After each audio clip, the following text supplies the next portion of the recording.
Shabbat Shalom.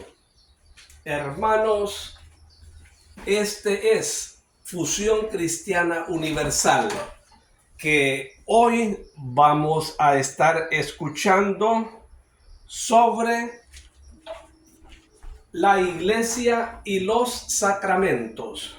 Es un mensaje inédito para que tú cambies la forma de pensar de cómo tiene que regirse una iglesia en toda su organización, dirección y todos los elementos que tienen que conformarla. Por lo tanto, va a ser completamente para ti muy contradictorio, pero que quede completamente claro y específico que esta es la palabra absoluta del Mesías Yeshua que impartió a sus apóstoles allá en Israel. Por lo tanto, hoy se van a derrumbar el machismo y hembrismo espiritual. ¿Qué es lo que quiero decir? Que tienes que ser como un niño o niña para escuchar y ante todo meditar esta palabra, porque no la está diciendo este pecador. O sea, no es este mensaje propio. Yo estoy trasladando lo que el Mesías expresó hace más de 20 siglos en Israel. Iniciamos.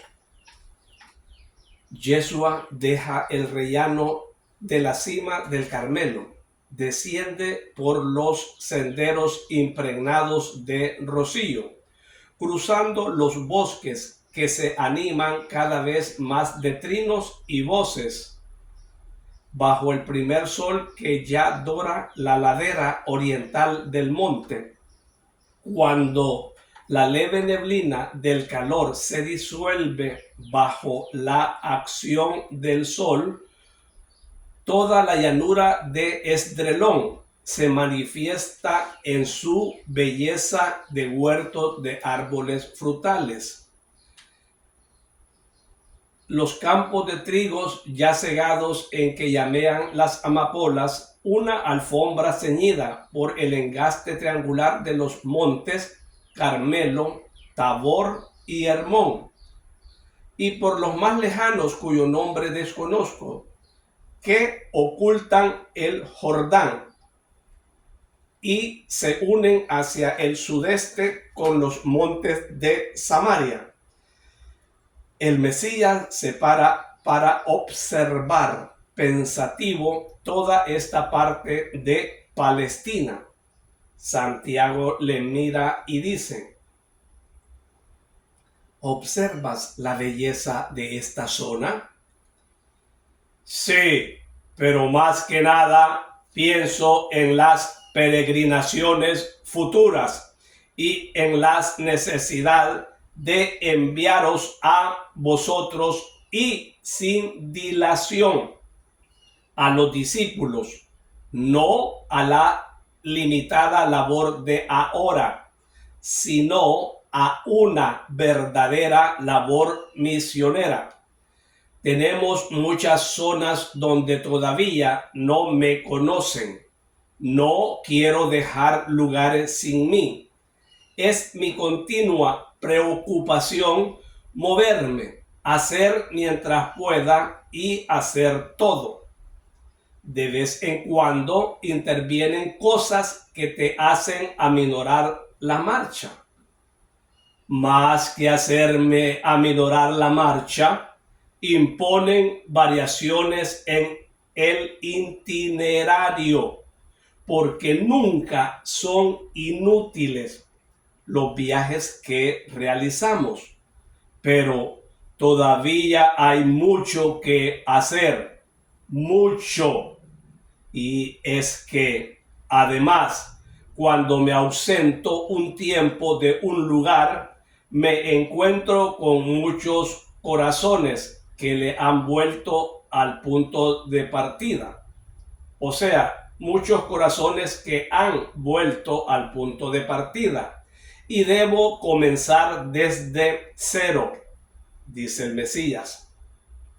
Sí, esta apatía de los espíritus, esta volubilidad y preferencia del mal son desalentadoras y fastidiosas.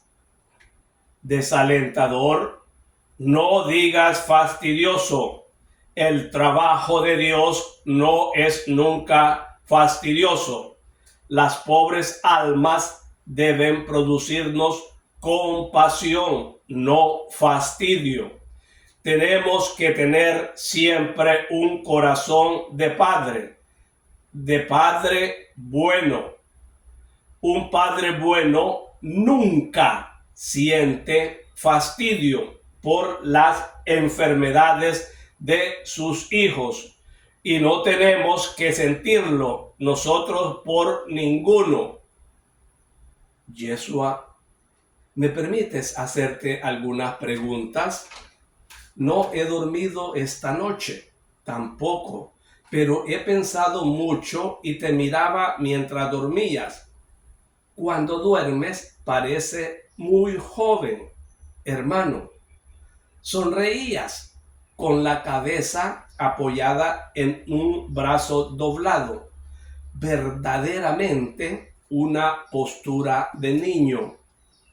Te veía bien porque esta noche había una luna muy luminosa. Pensaba, y me han sobrevenido muchas preguntas del corazón. Dilas, decía, tengo que preguntar a El Salvador cómo vamos a conseguir llegar con nuestra insuficiencia a este organismo que has llamado iglesia, el cual, si no he entendido mal, habrá jerarquías. ¿Nos vas a decir todo lo que tenemos que hacer o lo tendremos que hacer por nuestra cuenta? Cuando llegue la hora, os indicaré quién será la cabeza. No más, durante mi presencia entre vosotros, os estoy indicando las distintas clases, con las diferencias entre apóstoles, discípulos y discípulas, porque son inevitables, pero mi voluntad es que de la misma forma que en los discípulos debe haber respeto y obediencia hacia los apóstoles tengan amor y paciencia para con los discípulos. ¿Y qué tenemos que hacer? ¿Predicarte continuamente? ¿Solo predicarte?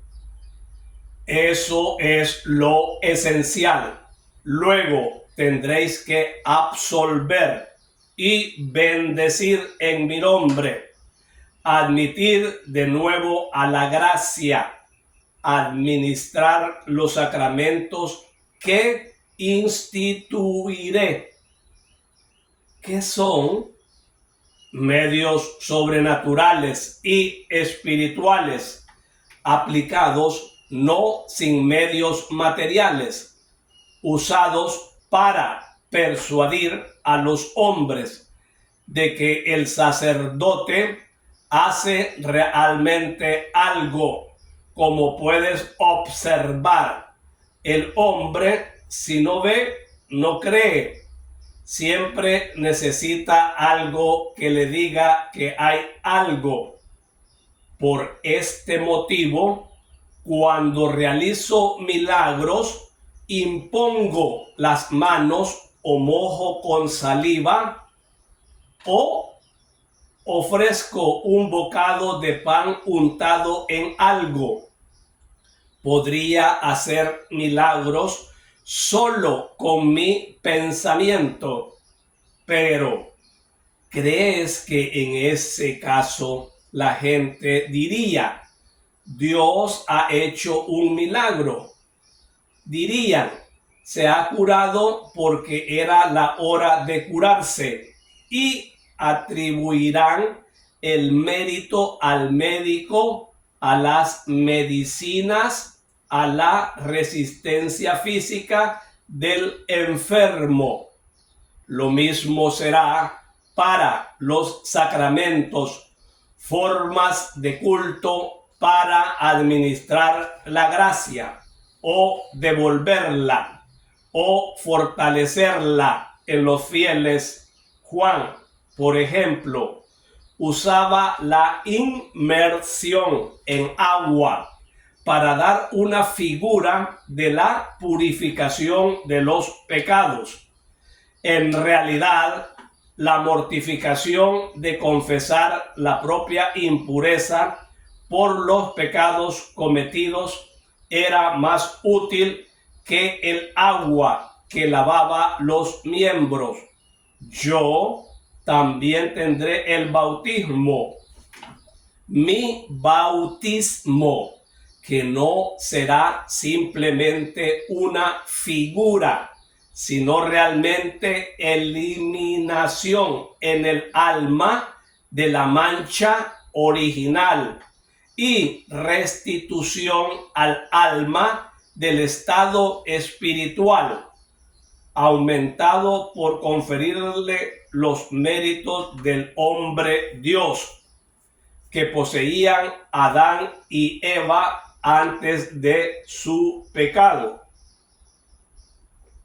Pero el agua no desciende al alma. El alma es espiritual. ¿Quién podrá cogerla en el recién nacido o en el adulto o en el anciano? Nadie. Ves que tú mismo admites que el agua es un medio material, nulo en lo espiritual.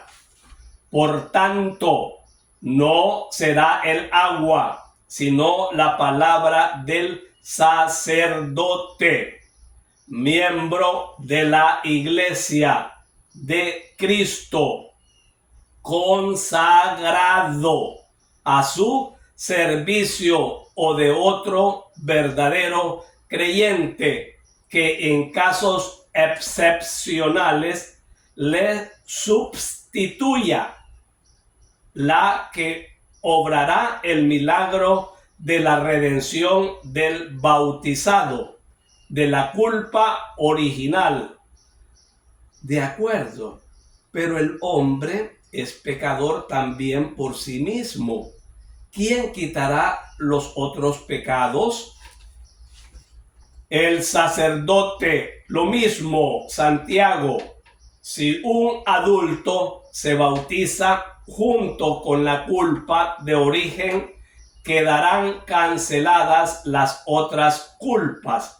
Si este hombre está ya bautizado y vuelve a pecar, el sacerdote le absolverá en nombre del Dios uno y trino y por el mérito del Verbo encarnado, como hago yo con los pecadores.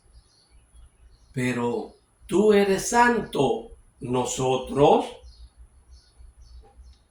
debéis ser santos, porque tocáis cosas santas y administráis cosas de Dios.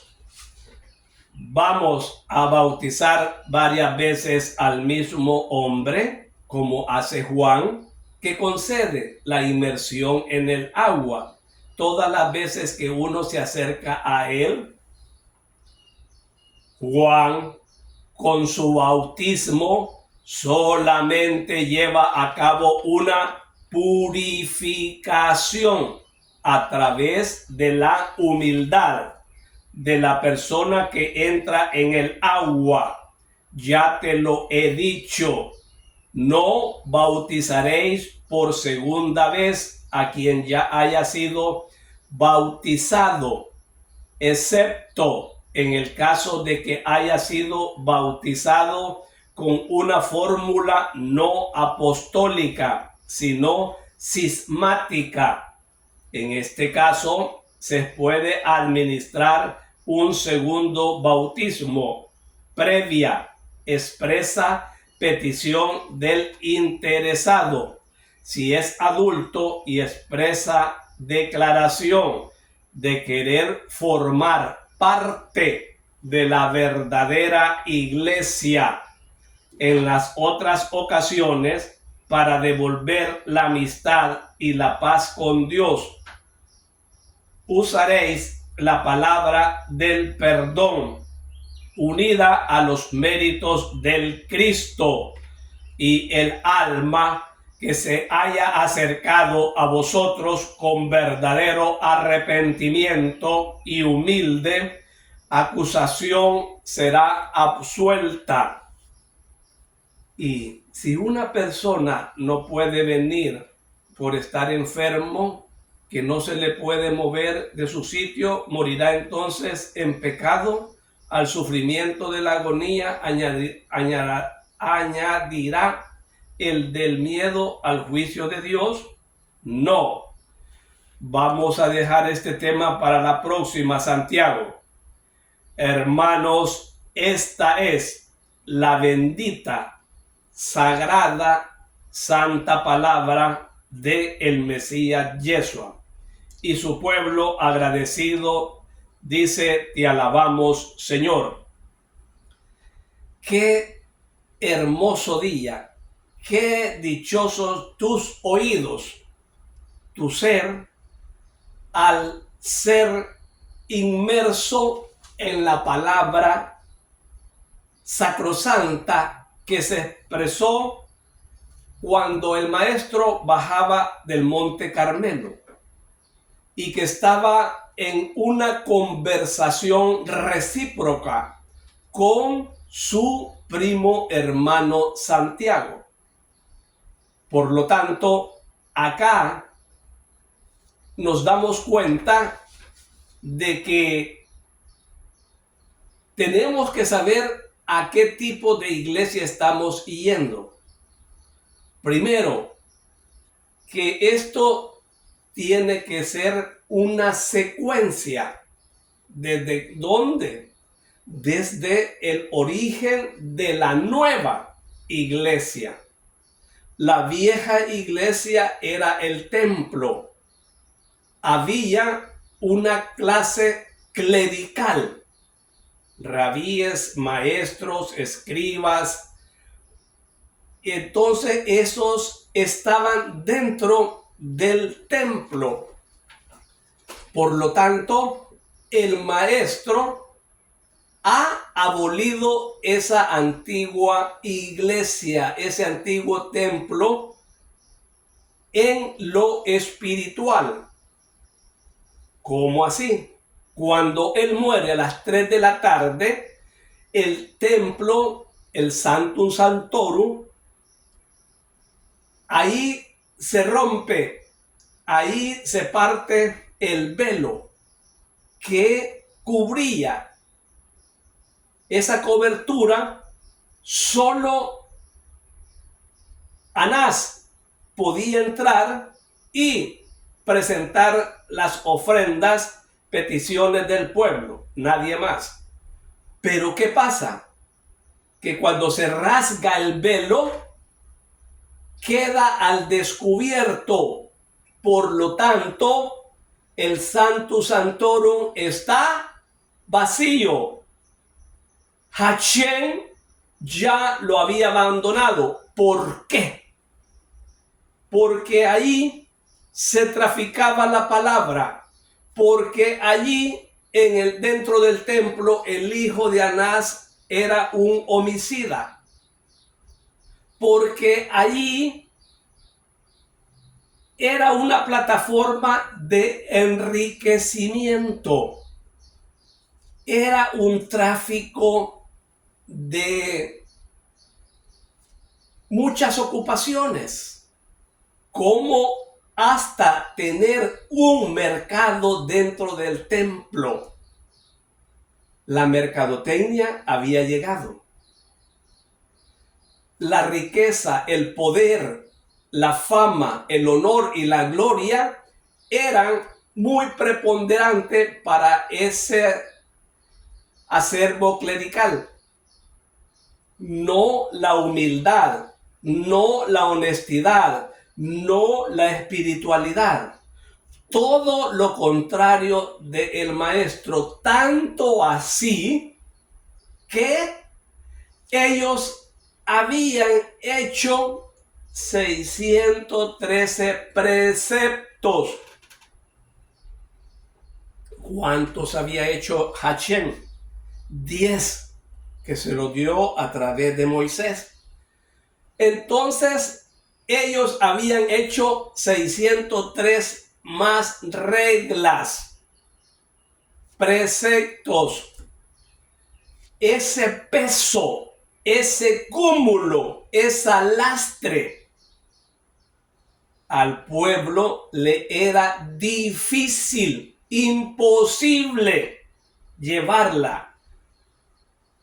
Y ahora, hermanos, nosotros, con 11 mandamientos que tenemos, con el que hizo el Mesías, que es un mandamiento nuevo que les doy, que se amen los unos a otros, nosotros a veces cumplimos 9 y dejamos el tercero. ¿Cuál es el mandamiento número 3?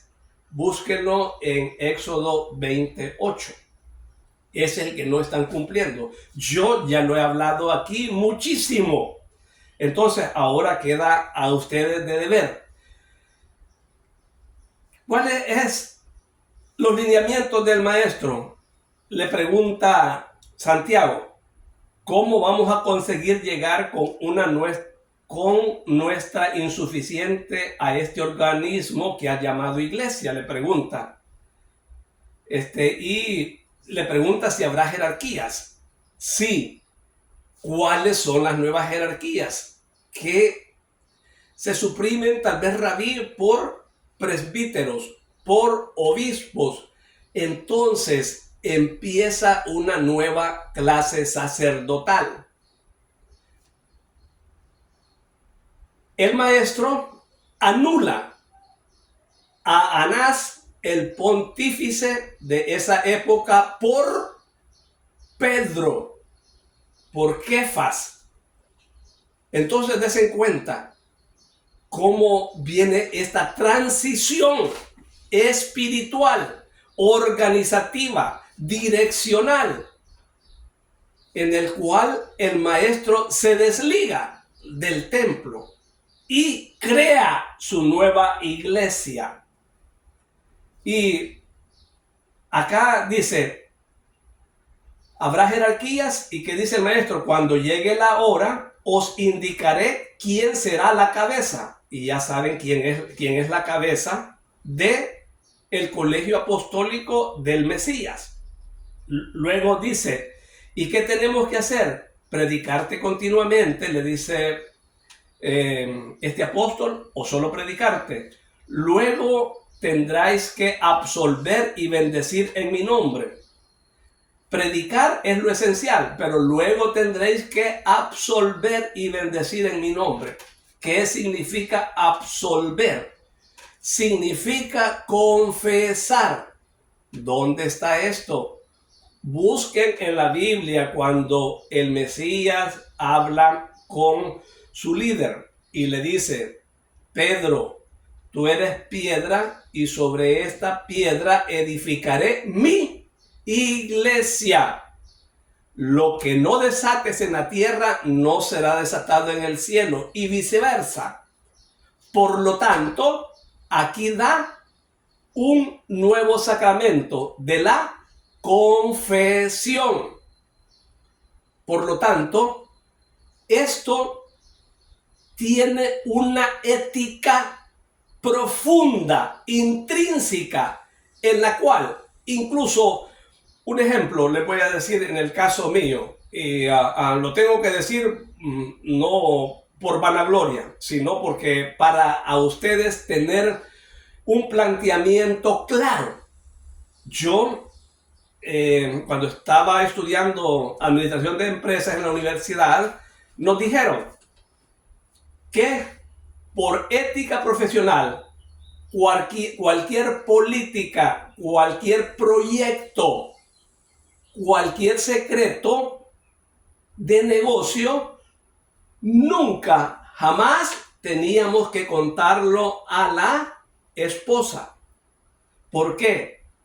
Porque esto iba a salirse del huacal, a salirse de las normas éticas y profesionales, porque la mujer muchas veces es comunicativa y le cuenta a otra, y esta otra es esposa de otro manager, de un presidente de otra compañía. Entonces se dan a conocer los secretos, las políticas y los proyectos de esta empresa que quiere tirar al mercado como novedad. Es por eso que es allí donde radica el secreto sobre la administración de los negocios, o sea, ética profesional, y es más profunda dentro de la jerarquía de la iglesia. Por eso los apóstoles, cuando el maestro parte a su patria celestial, la mayoría, si iban a sus casas, como Pedro a ver a su esposa Porfiria, como Felipe a ver a su esposa y a sus hijas, entonces era tal vez como de pasarraya, como cuando le tocaba predicar por ahí, ir a ciertos lugares cerca de su familia, de su casa, era que ellos llegaban, pero de lo contrario, tenían ya en sí ellos una vocación, y esta vocación no les permitía estar o compartir con la familia, porque el maestro los mandó a evangelizar, predicar. Oye, te estás equivocando. ¿Por qué? Y no dice que el obispo tiene que ser, nada más tiene que tener una esposa. Sí, tiene que tener una esposa en aquella transición del templo a la nueva iglesia del maestro, del Mesías. Ubiquémonos. Entonces, lógico, un ejemplo, alguien que tenga 18 años y dice, yo quiero ser militar. Entonces, esta persona tiene la opción de casarse siendo militar, ok. La novia, si sabe que va a andar con una persona que es militar, sabe que él se va a ausentar por 15 o un mes o 3 semanas de su casa. Él va a pasar ¿dónde? En el cuartel. Entonces ella tiene que vivir en cierta manera sola. Entonces, ubiquémonos. Vocación sacerdotal, espiritual. Y con esto aquí remacho. ¿Qué dice San Pablo? El que se casa hace bien, pero el que no se casa hace mejor, porque sirve única y exclusivamente a las cosas de Dios, no así el casado, que sirve a su esposa y al mundo. Muchas veces algún pastor cristiano le dicen, tu esposa, tus hijos han tenido un accidente, tienes que estar acá para dar tu autorización para que dé sangre. Él tiene que abandonar ahí el púlpito. Los sacerdotes no, porque no se casan. Se casan con la iglesia. El verdadero pastor cristiano, que yo no conozco mucho, yo nunca he visto un pastor soltero, así en los 30 años que tengo. Nunca lo he visto yo así. sinceramente, siempre está casado o está soltero al principio, pero a los 5, 3 años o lo demás se casa. Y la verdad es que para seguir al Señor tenemos que agarrar la cruz de la predicación del evangelio. Por lo tanto, tenemos que ser nosotros honestos. El que quiere obispado sabe que no tiene que casarse, porque los apóstoles, después de que el Mesías partió, ellos 24/7 sirviendo únicamente a la iglesia con la dirección del Espíritu Santo, empapados, impregnados con cobertura espiritual, no familiar. Que quede muy bien claro. Es por eso que hoy esto a muchos va a ser como un cisma. Tú agarra la parte que te conviene. Pero un día, si tú estás sirviendo al mundo y a Dios, no es así. ¿Cómo va a estar un militar en el cuartel y en la casa? Y para una guerra, ¿a dónde se va a encontrar? En la casa se zampa al cuartel los enemigos. No, hermano. Cada lugar tiene un mérito, tiene una vocación. Cada cosa en su lugar y un lugar para cada cosa.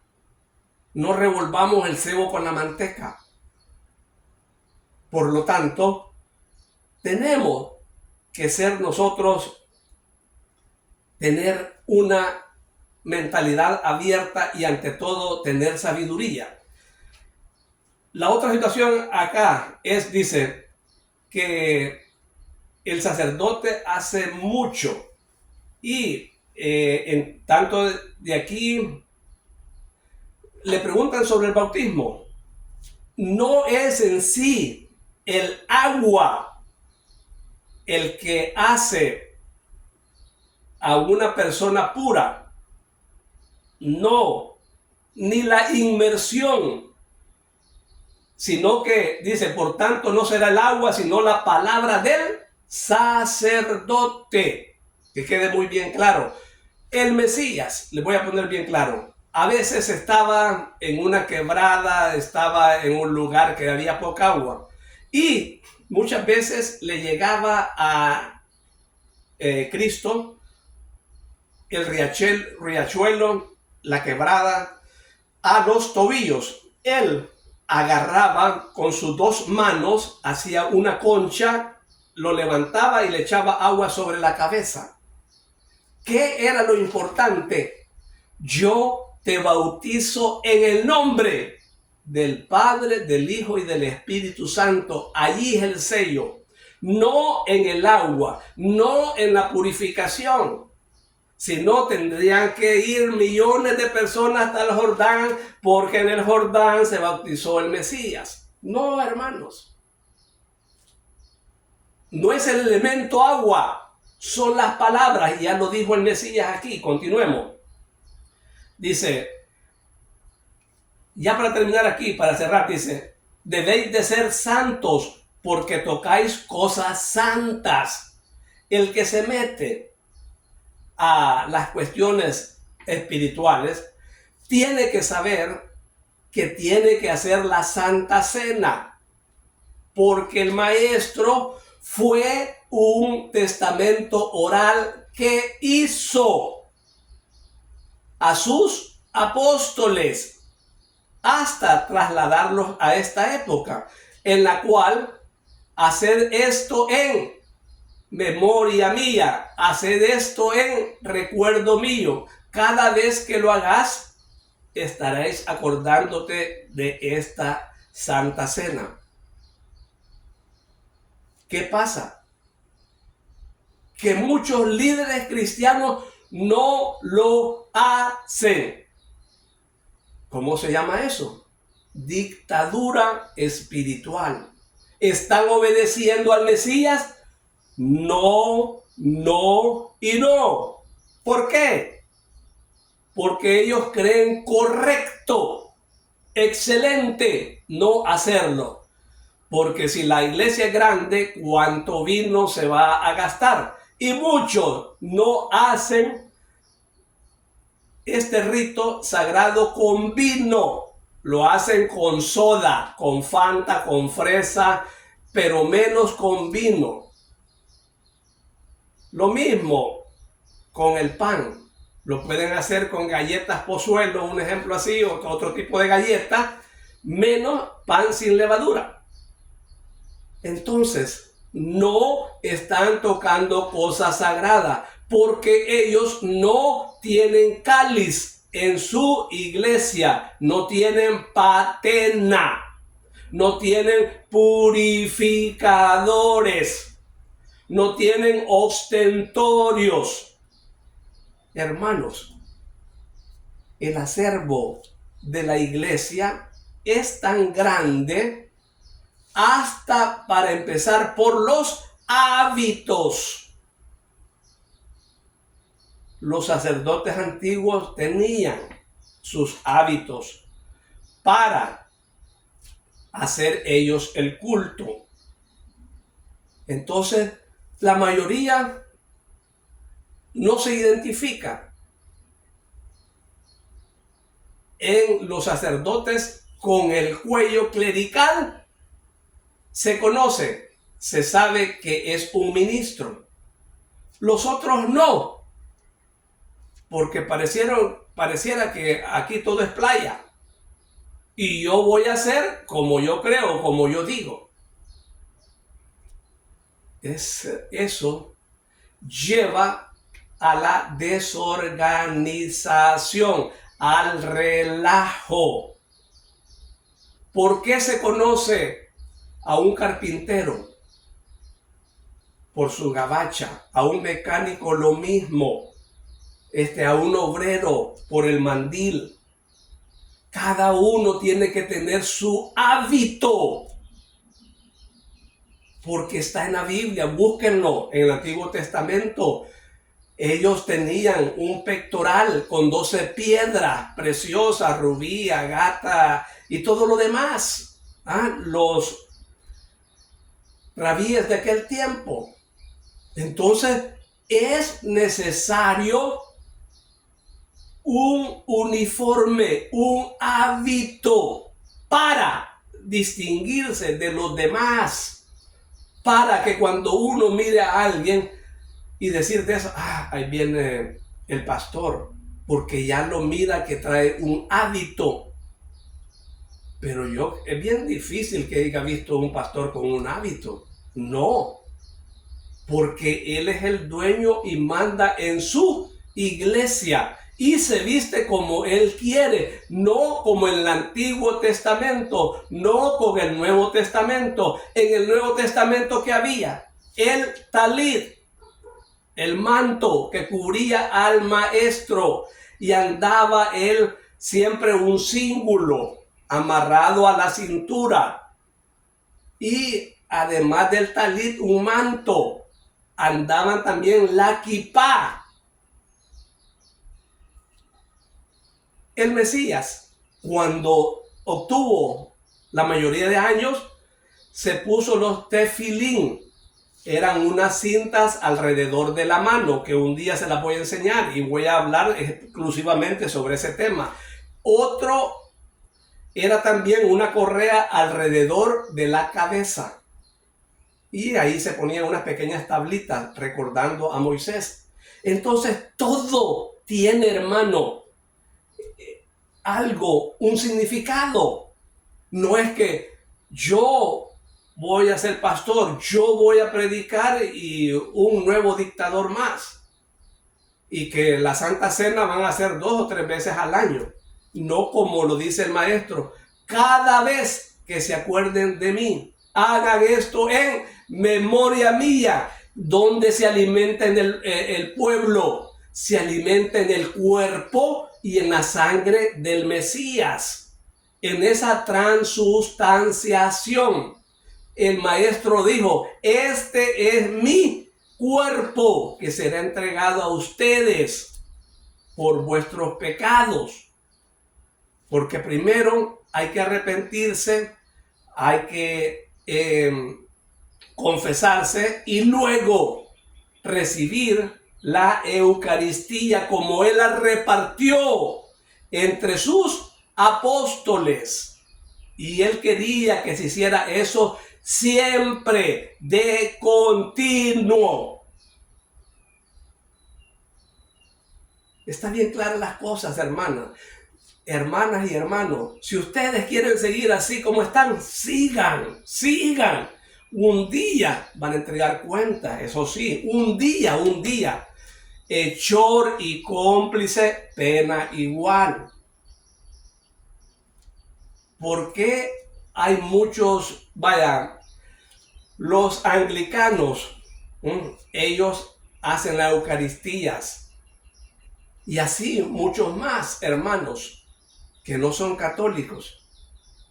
Entonces miramos y vemos de que hay iglesias donde se da la Eucaristía, se da la Santa Cena, pero en otros no. Y eso no es correcto porque están en contra de la palabra absoluta de Jesús. Bien, hermanos, continuamos con esto porque creo que lo voy a dividir en 3 partes. Porque aquí hay mucha sabrosura, hay mucha riqueza espiritual para saber cuáles son las características, los lineamientos que deben haber en la verdadera iglesia del Mesías. Y a su nombre, gloria, y a su gloria, más gloria. Nos vemos el próximo Shabbat, si Dios lo permite.